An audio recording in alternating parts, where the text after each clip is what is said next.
Okay, so have you ever, like, imagined living in a place, a country, where the laws, they all come from, religious texts, Oh, yeah. and the leaders, they're, like, chosen by a higher power? Mm-hmm. It's like something out of a movie or a book, right? Right.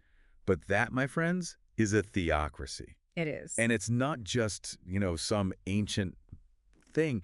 It's still around in different parts of the world today. Yeah, that's right. And I think to really, get a handle on theocracy, we got to go beyond just those countries with state religions. It's Mm. about how much religious authority is mixed in with the political power, how they're tied together. Okay, so we need to really untangle this. We've got some wild examples to, like, really dive into. Oh, yeah. I mean, we're talking ancient Egyptian pharaohs who thought they were gods. Right. And then you have the Islamic Republic of Iran today, Yeah, and even that tiny little Vatican City. that's right. All theocracies, but each one, stood it a little differently. Yeah, and by looking at those examples, we can kind of get a sense of how that idea of theocracy has changed, how it's adapted over time. Okay, so let's start our little journey way back in time. Mm. We're talking ancient Egypt, pyramids, hieroglyphs, pharaohs saying they're gods.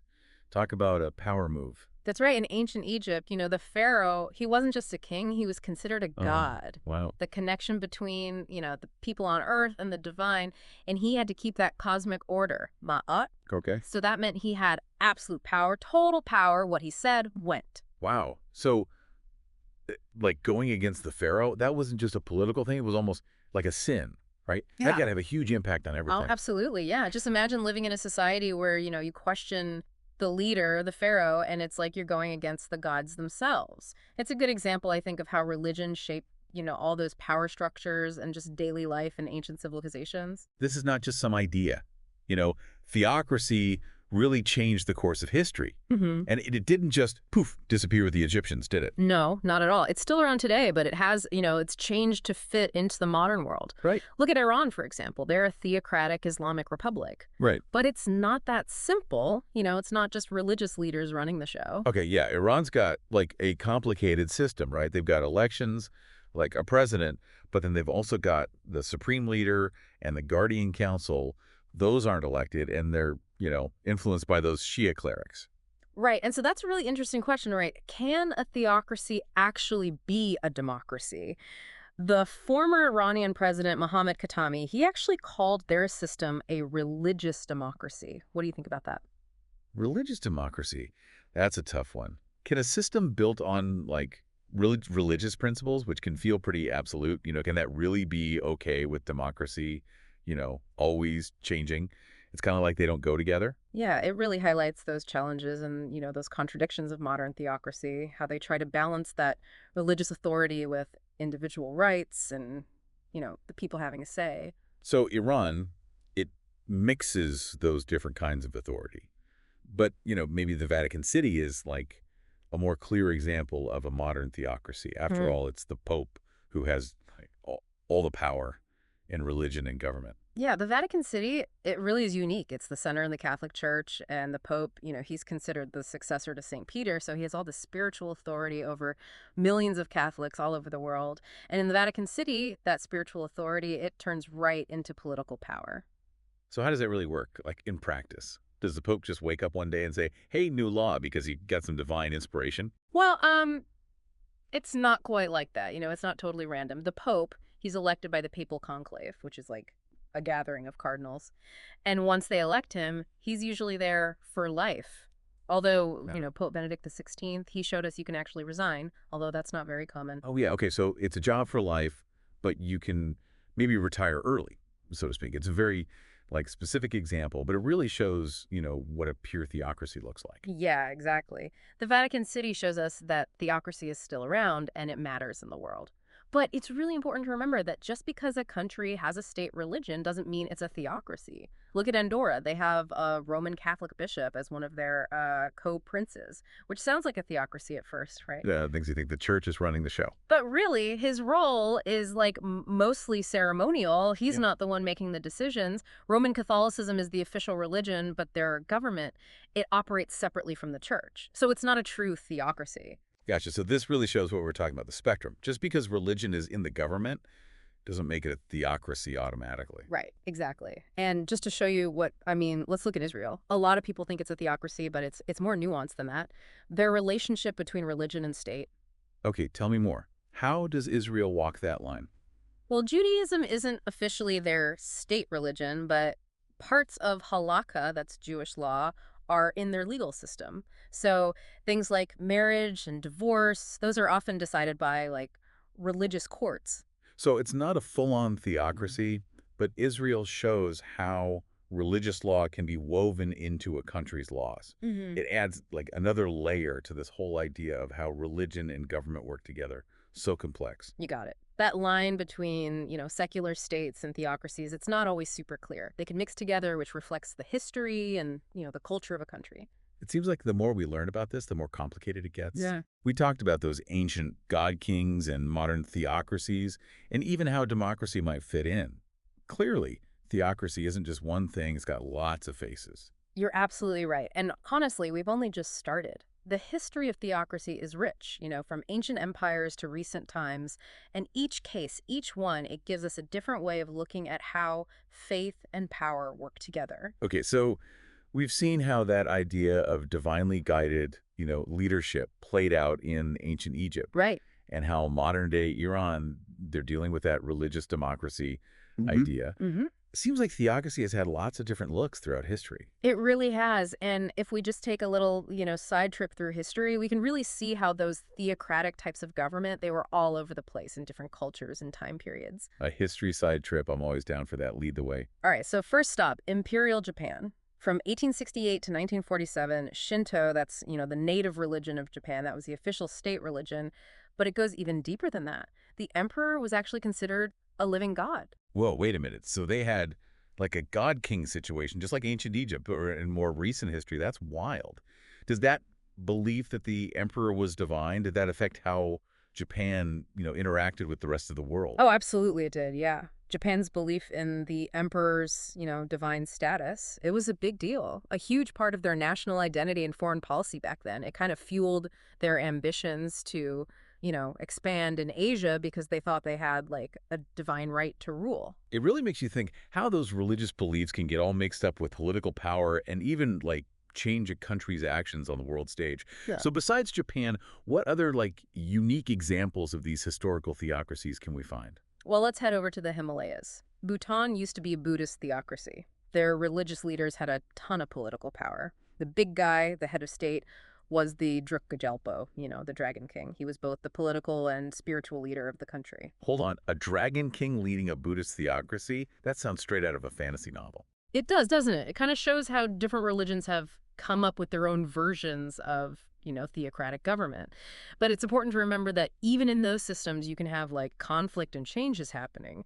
Bhutan actually became a constitutional monarchy in 2008, so it shows that even those, super old theocratic systems, they can change too. It's crazy how that relationship between religion and political authority can shift around over time. Okay, we've seen god kings, we've seen a dragon king. Are there any other types of theocracy that might, surprise us? Well, let's not forget about the Byzantine Empire. Now, it wasn't, strictly a theocracy, but they had this system. It was called Caesaropapism. And in that system, the emperor, he had a lot of authority over the church. Caesaropapism, that's a new one. What does that mean? How did it work? Basically, the Byzantine emperor could, influence religious matters, things like doctrine and who got to be a priest or whatever. Emperor Justinian I, for example, he really shaped church doctrine. He even called councils to figure out, theological disagreements. So even though the Byzantine Empire, it wasn't, a pure theocracy, those lines between religion and politics were still pretty blurry.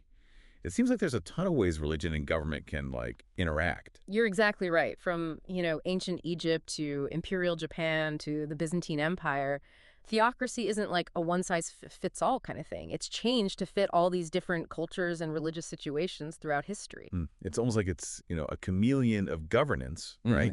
Always changing its look, but that same idea, religious authority having a role in the government. But this brings up some big questions, doesn't it? Can a government really be guided by, divine rules, or is it always just humans interpreting things and shaping the system? Yeah, that's a huge question, a fundamental one that we got to deal with when we're talking about theocracy.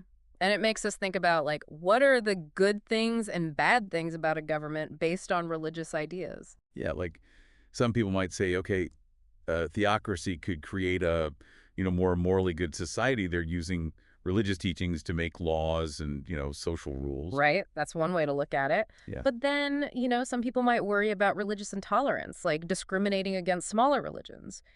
If one religion's ideas become the law, what about those who don't believe the same thing?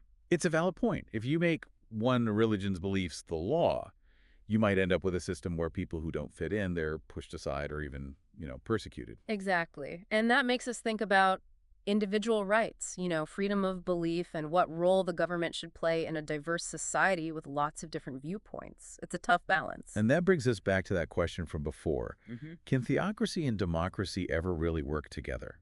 Can a system that's, like, based on divine authority also say that individuals are free and people have power? It's the big question, right? We saw how Iran, they're trying to figure it out. They're saying they've got religious democracy. But can you really have both? Or do they just, like, clash?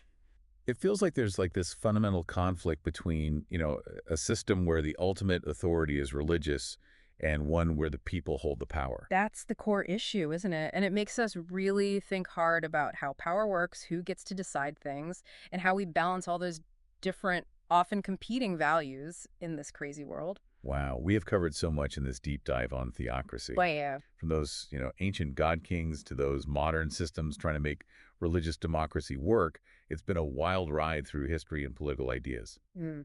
So as we wrap up, what are some of the big things you hope our listeners take away from all this? Well, I think, first of all, it's super important to remember that theocracy isn't just this, like, one thing. It's really diverse, and it shows up in so many different ways, across different times and cultures. We saw how it can be, like, a ruler who's considered a god, all the way to these, more complicated systems that mix religious authority with, like, democratic ideas. It's definitely not like a cookie cutter thing, Yeah. and maybe that's one of the most important things for folks to understand, just how many different ways religion and political authority can be all mixed up together. Exactly. And that brings us to another really important point, that blurry line between, religion and politics, those two areas of influence.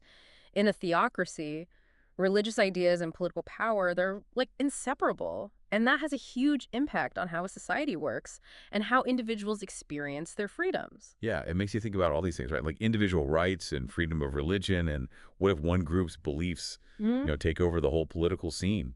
For sure. And those questions, they don't have easy answers. They need careful thought, open discussions, and a real willingness to deal with how complicated it is to balance religious beliefs with individual freedoms and democratic values. Okay, speaking of democracy, we keep coming back to this. Can theocracy and democracy ever really get along? Yeah. Is it even possible to have a system that's based on, divine authority, but also supports those ideas of the people having the power and individual rights? That's the question, isn't it? Right. And I'm going to throw that question back to you, our listener. What do you think? Can a system built on, like, this idea of divine authority really embrace how fluid and always changing democratic governance is? Yeah, it's something to really think about. We saw how Iran is, like, navigating that whole thing, saying they have religious democracy. Sure. And in the end, it's up to each person to grapple with these ideas and think about what role, if any, religious belief should have in shaping a government. Yeah, and as you think about those things, remember to be, critical. Don't just take everything you hear as, like, the truth. Question things, look at different perspectives and talk to people. The more we understand about theocracy and how complex it is, the better we'll be able to navigate this crazy, always changing world we're living in. So there you have it, everyone. We took a deep dive into theocracy. It's fascinating, it's complicated, and it's definitely sometimes controversial. From ancient Egypt to today's Iran, we saw how this type of government has changed history, and it's still impacting societies all over the world. I hope you've learned something new about how religion and politics have been connected throughout history, and how that still matters today. And remember, the conversation doesn't end when we stop recording. Keep learning, keep questioning things, and keep exploring. Until next time, stay curious.